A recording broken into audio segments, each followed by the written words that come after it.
Hello everyone, thanks for your patience as I put together this Chanel Holiday 2012 makeup review. I just wanted to make sure that I got the opportunity to try the products out fully, give everything the chance that it needs so that I can properly review the products for you. I know a lot of people review products as soon as they get them, but honestly, a lot of times the more you use something, the more you change your mind. So even though I have a pretty good grasp for Chanel products because I've used them for so long, this collection did throw me off a little bit because of the lipstick. Yes, I know it's not a very popular color for most natural makeup lovers, but the vampy lip is very popular at the moment. And I think Chanel took a very sophisticated take on this vampy lip route. So unfortunately, I know some of you may not like it, but I did my best to tone it down and make it more of a wearable berry shade as opposed to that deep, almost gothic inspired lip. So since I'm talking about the lip, I suppose we will go ahead and talk about the lipstick. It is this gorgeous dark brown red in the tube. But when I swatch it on my hand, as you can see here, it appears to be more of a red. On my lips, though, it looks more like the actual color in the tube, and you will see that when I first apply it later on in the tutorial at the end of the video. So it's a very difficult lipstick to work with because the Velvet formula by Chanel in general is a little tricky. You have to have very smooth exfoliated lips, but with this particular color, because it's so dark, it really clings to every lip perfection that you can't even imagine you had. So if you plan to wear this lipstick alone and not paired with a gloss as I have done today, you must exfoliate your lips before, even though you think they may be in great condition, because this lipstick will make you see every single little nook and cranny in your lips. It does help if you wear a lip balm underneath. I love Chanel's Hydra Max lip balm or La Mer's regular lip balm, but overall I think for the price of this lipstick it's a little too high maintenance. I feel for the $32+ price tag it should be a flawless vampy red lipstick, and that just wasn't the case because I had to put a lot of work into this and trying to figure out what was the best way to make this work for my complexion. So if you have very fair skin like the model that's pictured in all the ad campaigns, this might be a great lipstick for you even straight out of the tube. As much as I love the Rouge Allure packaging, the color does not suit me too well and I have to tweak with it too much, and you'll see all that I have to do in order to make this lip color work for me. But it is a nice change. I do like the overall effect more than I thought I would. It's a darker take on makeup, and even though the eye is really nice and sophisticated, it gives you a more edgy look with this darker lip. So I do like that, and I think Chanel did a great job of interpreting this trend. So now for the nails. My nails are painted with the color Malice, and in the light you can actually see how red this color is. There is some beautiful red shimmer in this nail polish, and unlike the invisible shimmer that Chanel is so famous for,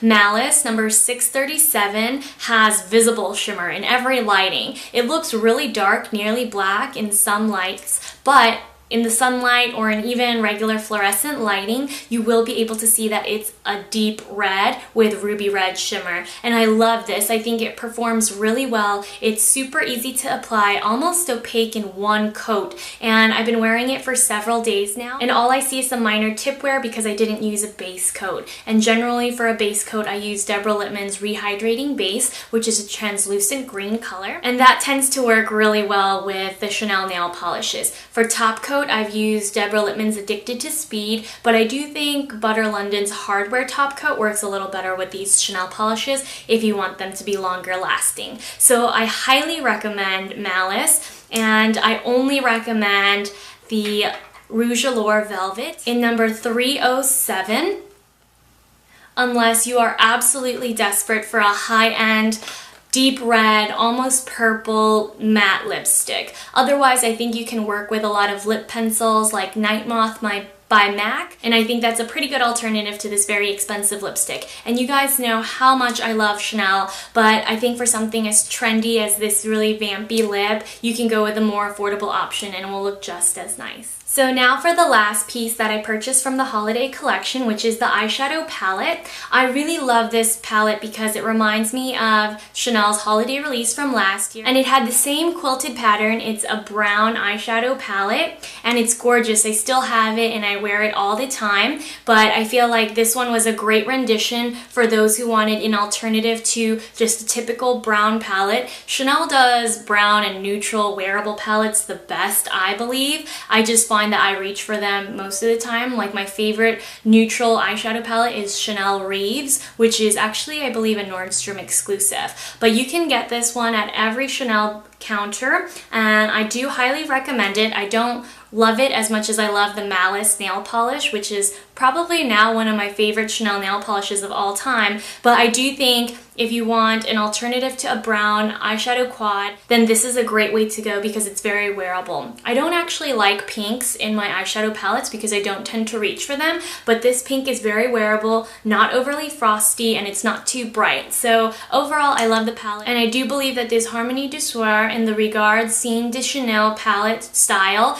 is definitely worth the splurge if you have never purchased Chanel eyeshadows before, because this particular texture is very, very buttery and easy to use and very easy to blend. Now, before we move on to the Notorious Sculpting Veil, I did want to mention a couple things about the rest of the collection. There is a loose powder that has a rosy golden color, but I'm not a huge fan of Chanel loose powder. I prefer La Mer's loose powder. I think the La Mer has a little better texture and the Chanel is a little sheerer and doesn't last as long. But that's just my personal experience with the product. And there are 3 lip glosses, 2 permanent, 1 limited edition. Today I used a Glossimer in Sweet Beige, which was released earlier this year, I believe. Mystery is a little darker and doesn't have shimmer, but the limited edition color in this holiday collection is a softer pink like this with a little bit of shimmer. I passed it because it didn't really show up on my lips and I do like the nudeness of Sweet Beige a little better. So I passed on the Glossimers as well as the blush, which is a Jus Contraste that looks similar to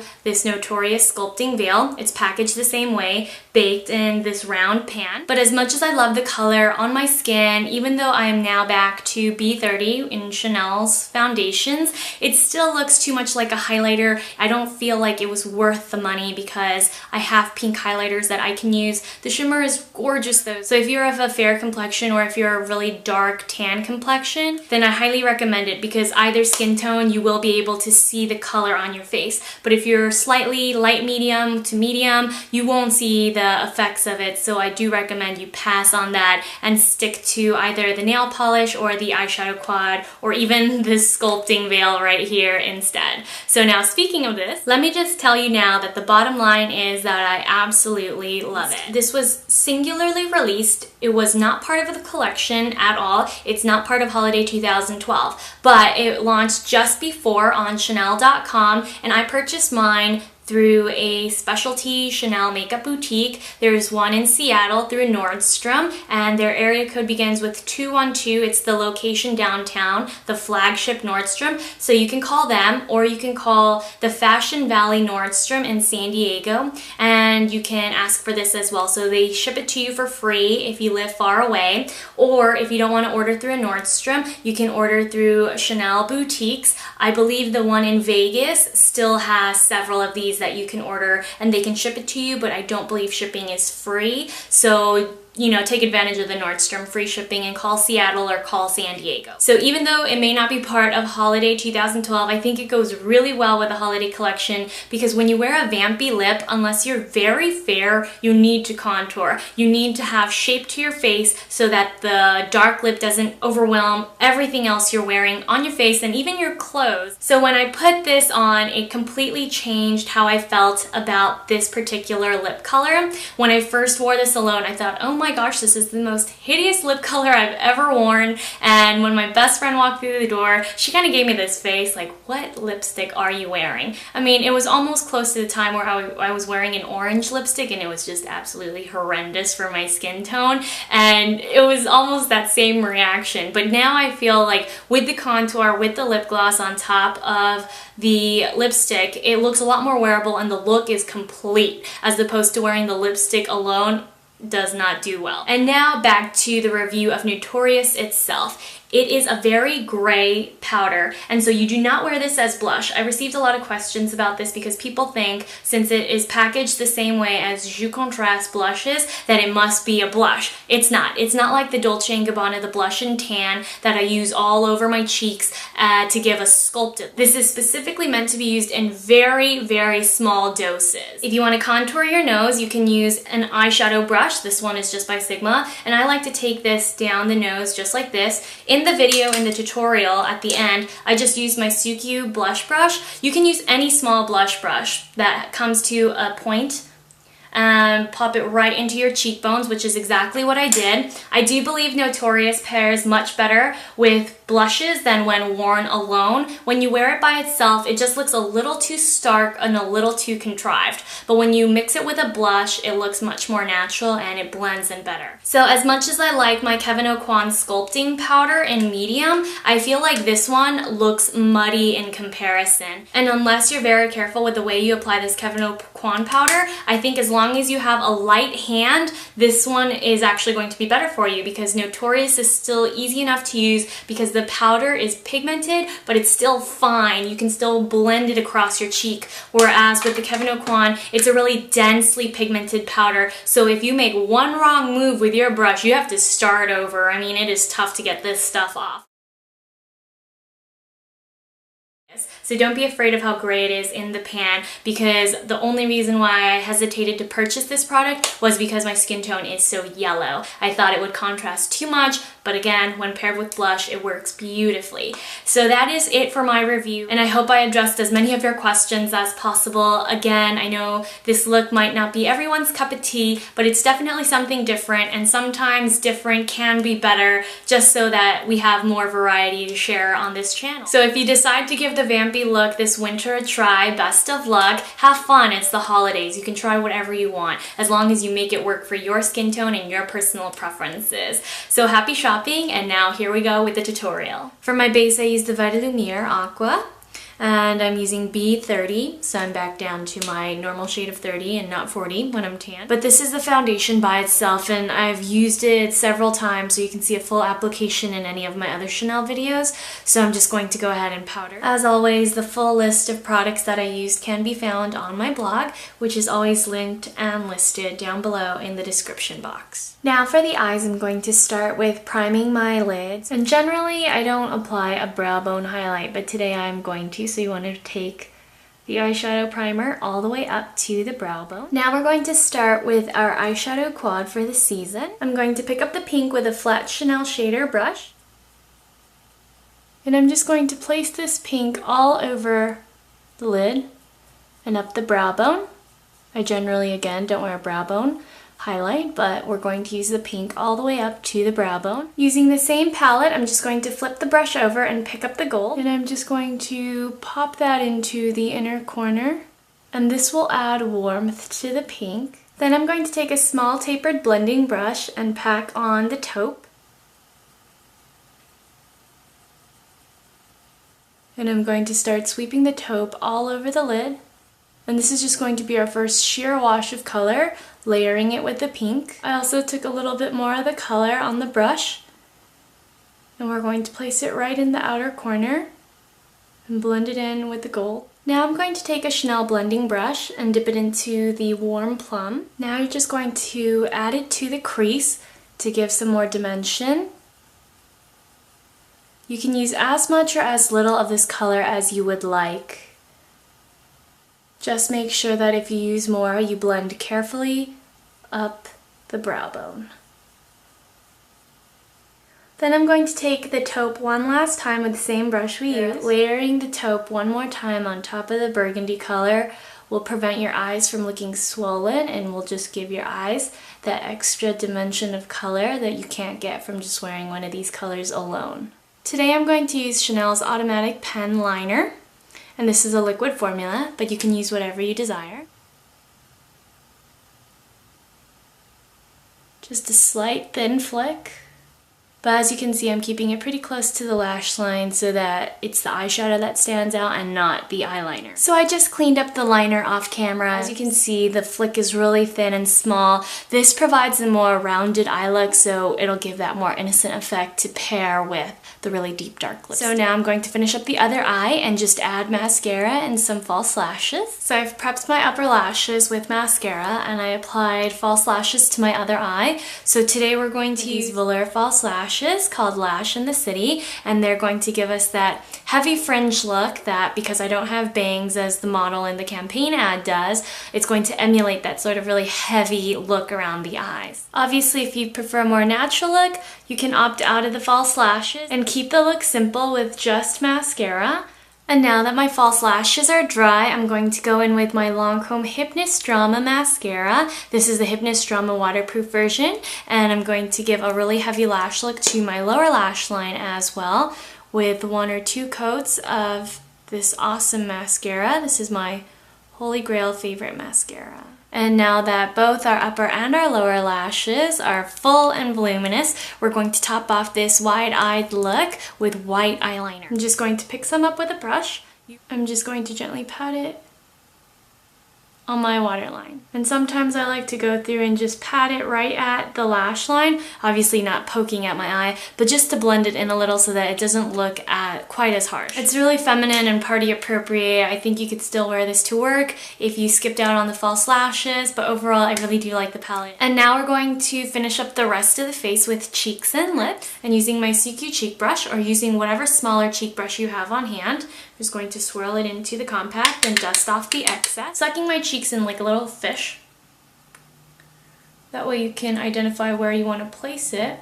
Just swirl it gently.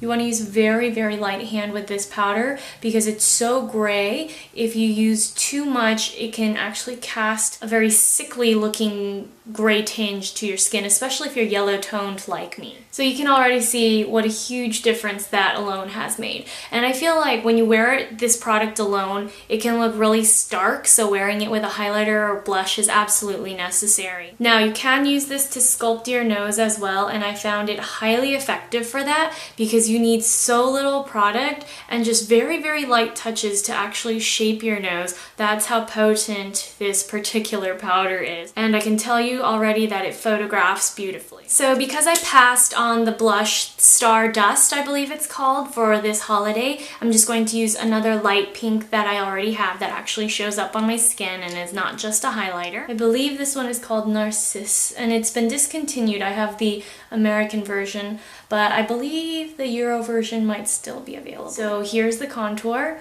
and I'm just blending the pink blush right on top just to give myself a slightly more fresh glow. I really love the effect. I can't get enough of Chanel Cheek products. So that is the blush and contour look complete. If you skipped the review, definitely go back and watch the section where I talk about Notorious. Obviously, I'm not going to repeat myself if I just reviewed the product. So now we're going to finish off with the lips. And again, this is not going to be everyone's cup of tea, so if you don't like it, you don't like it, okay?